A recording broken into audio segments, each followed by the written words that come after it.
Okay, so let me start with a small question. What could the koala bear and the Homo sapiens have in common? Well, both kind of cute, but that's not it.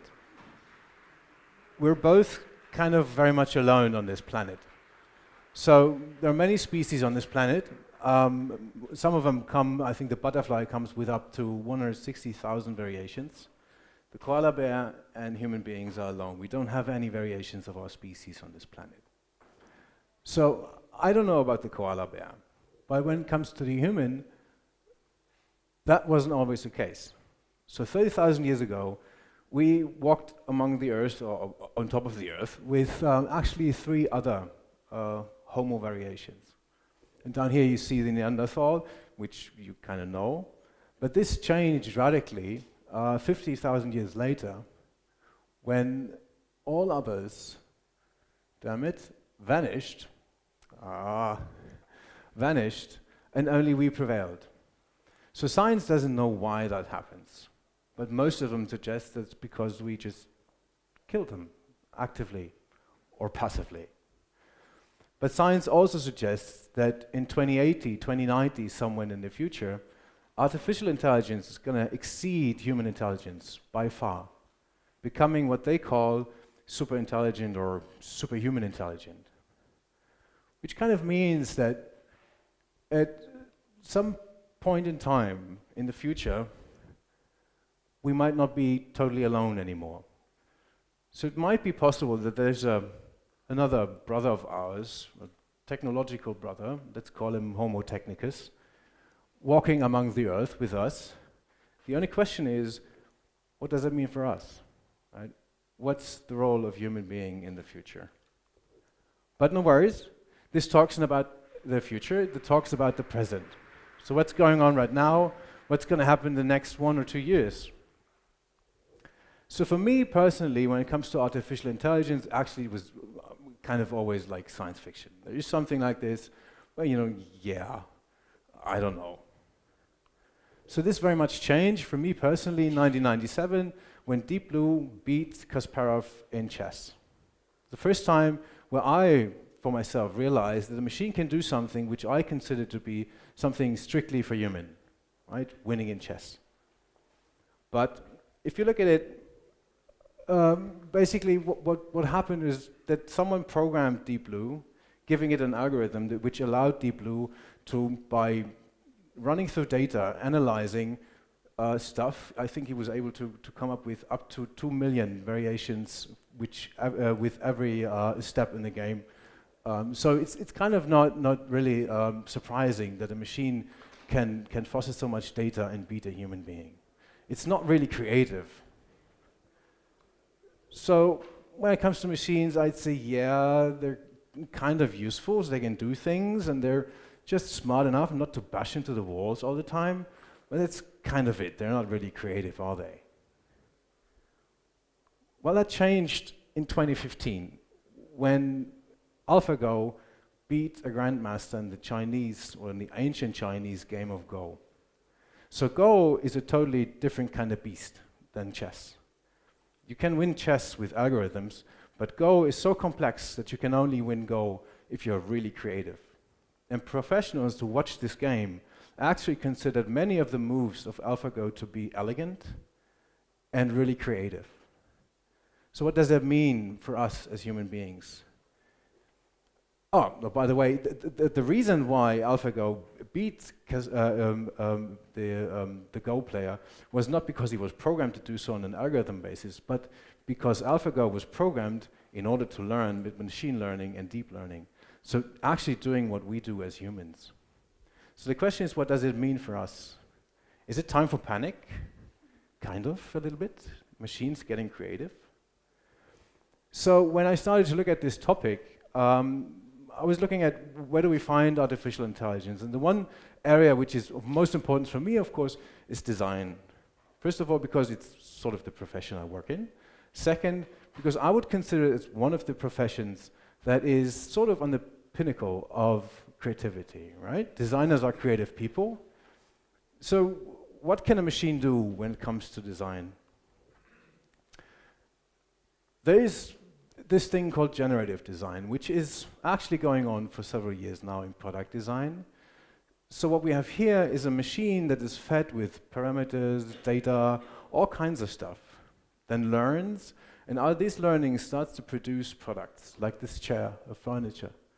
But you can also find generative design or machines designing stuff in when it comes to machines, toys, all these kinds of things.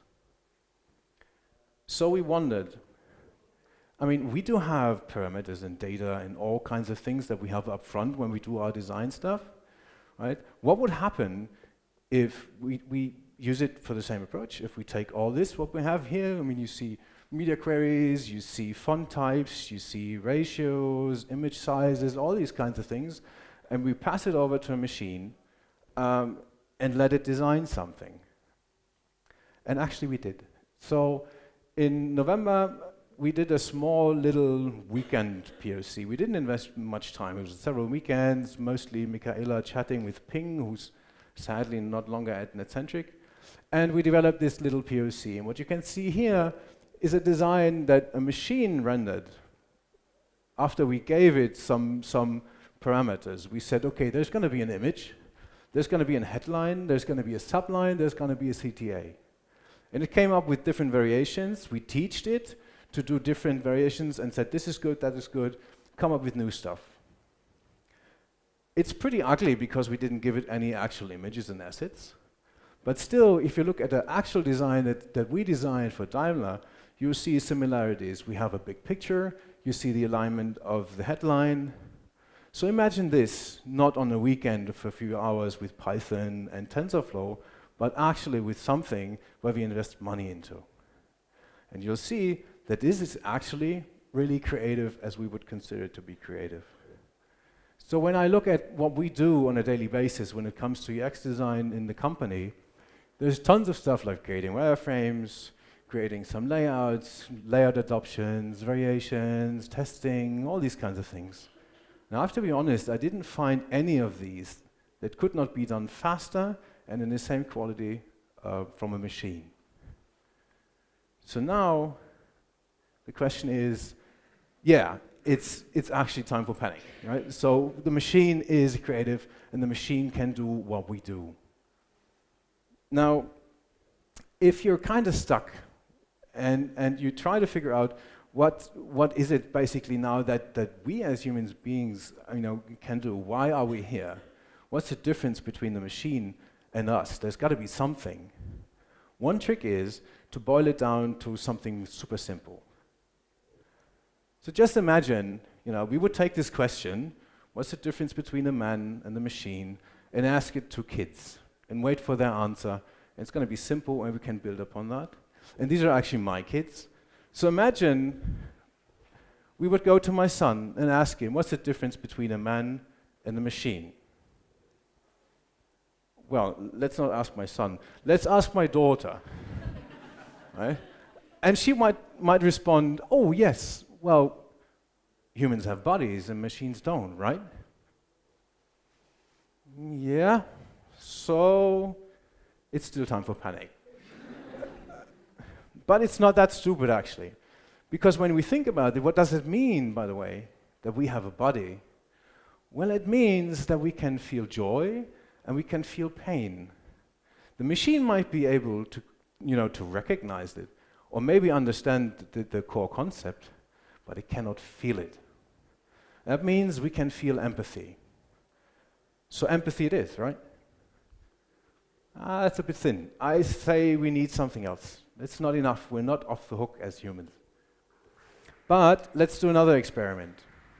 Let's think back 15,000 years ago.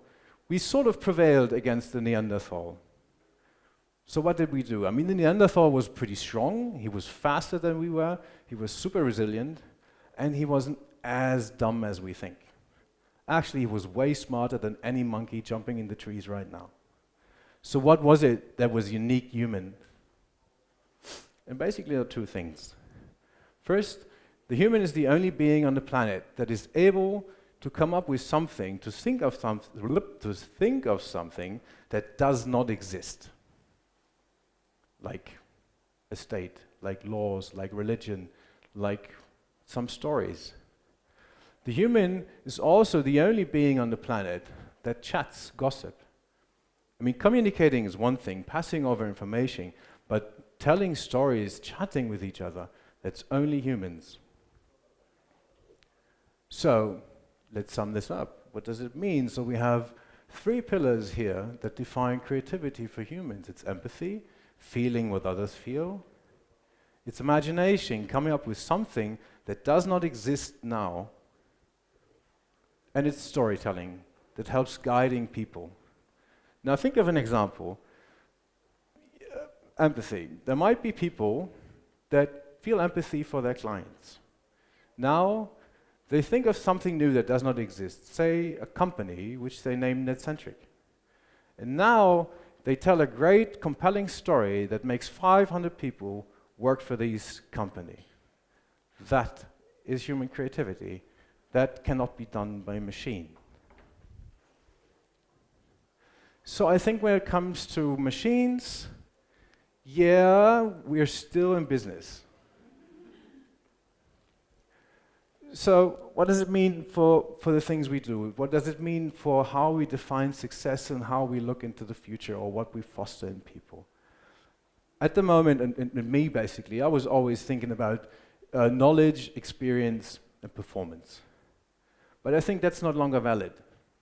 Now and not in the future. Knowledge is inflational, right? There is no barrier anymore. I can know whatever I want to. If I don't know something today, I know it tomorrow or next week, next month, in 2 years if it's super complicated. And machines, by the way, they can learn faster and gain more knowledge than we do. Experience is totally overrated because it doesn't tell you anything. I can have 20 years of working experience, but it doesn't tell you anything about how well I do my job. It just tells you that I did something for 20 years. Oh, great. And performance is good, right? Delivering something fast in good quality, yeah, that's kind of okay-ish. But to be honest, I think the machine is going to outperform us in every task it can do. So let's think about something new, since these are kind of obsolete. So when we take the things we found and now kind of adapt it to new pillars, we could say, okay, let's replace knowledge with intuition, the capability of coming up with something new which does not exist now.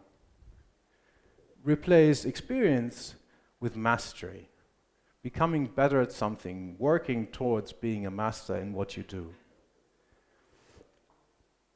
And instead of performance, I think it would be better to focus on leadership, making people do something which you want them to do and guide them the way, which is human-only capability. Now see this in an example. I mean, you guys stole this from me, but it's okay. So it's fine. It made your presentation way better. Sorry. Now look at these 2 layouts. These are layouts we produced a couple of weeks ago. These are rebrandings from actual brands, and both of them are beautiful. But I want you to look at them and think of strong, bold, rough, kind of raw. And now, you know, if you think that all these attributes are for layout 1, raise your left hand. But if you think bold, strong, raw is more layout 2, raise your right hand. So what do you think? What is it? Yes. So and that is not unintentionally, of course. So the person who designed this layout, who's actually sitting in this room, what did she do? Well, she felt empathy for the brand, she felt empathy for the client and how he perceives his own brand, and she felt empathy for the people who want to purchase these products. Then she came up with a new idea on how to present this, and then visually she started to tell a story which guides the client, or in this case the user, towards, let's say, a sales funnel, or guides him how to perceive the brand. So when we seek for these kinds of things, what should we do, we as human beings? In order to reach intuition, we should seek for inspiration, right? Gathering informations that we have more in our heads, dots that we can connect in order to come up with new ideas. To become masters, we don't need to gain knowledge. It's way more important to practice, right? It's like in craftsmanship, where you need the muscle memory in order to perform a task. And muscle memory is nothing you just have in your hands or in your body. Muscle memory is also in your head.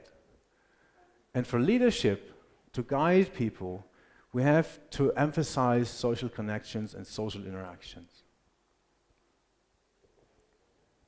So for the future, I think we should apply to whatever we do this nice principle which you will find in lean production that says reduce the waste.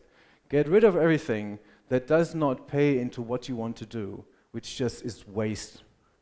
And in our case, I would say focus on real human creativity in the future, and all the rest, automate as possible and give it over to the machine. So, should we be scared of the machines? I think not. I think in the future, machines and we will work pretty nicely together. We should just focus on the things we can do best and give over the things to the machine that it can do best. Thank you very much.